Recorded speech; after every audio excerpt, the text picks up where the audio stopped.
आता 6 महिने तरी माझ्या घरामध्ये ना झुरळांना अजिबात एंट्री नाही आहे. ह्या घरात आल्यापासून झुरळांनी अक्षरशः इतका वैताग दिला होता ना, की बस. तर ना मग आज तेच मला पेस्ट कंट्रोल करायचं होतं. तसं तर खूप दिवसापासून चाललं होतं आणि फायनली ते आज पेस्ट कंट्रोलवाले आले होते. म्हणून त्यांना यायच्या आधीच ना मी सगळं किचनवरचं जे काय सामान वगैरे होतं ते सगळं खाली काढून ठेवलं होतं.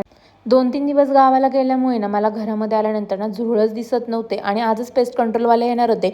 मग मला असं वाटलं घरातली झुरळं गेली की काय, पण असं अजिबात नव्हतं. जेव्हा त्यांनी ते औषध वगैरे मारलं ना, त्याच्यानंतर हळूहळू सगळे झुरळं बाहेर यायला लागले आणि ना पेस्ट कंट्रोल केल्यानंतर 3 तास तरी घरात थांबायचं नसतं आणि लहान बेबीसाठी ते अजिबात सेफ नसतं. त्याच्यामुळे समर्थाला ऑलरेडी तिच्या मामाच्या घरी ठेवलं होतं आणि त्याच्यानंतर ना मी आले होते मंदिरामध्ये. स्वामींचा आज प्रकट दिन होता, त्याच्यामुळे भरपूर मंदिरात गर्दी होती.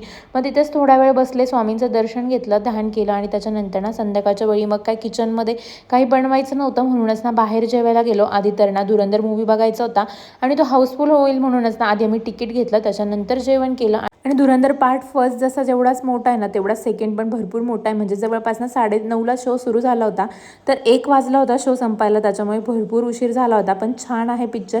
तुम्ही पण बघितला का मला कमेंटमध्ये नक्की सांगा. आणि त्याच्यानंतर ना संध्याकाळी घरी यायला भरपूर उशीर झाला होता, म्हणजे जवळपास 1:30 वाजले होते घरी येता येता. तर असा होता माझा दिवस. Thanks for watching and bye. Follow me.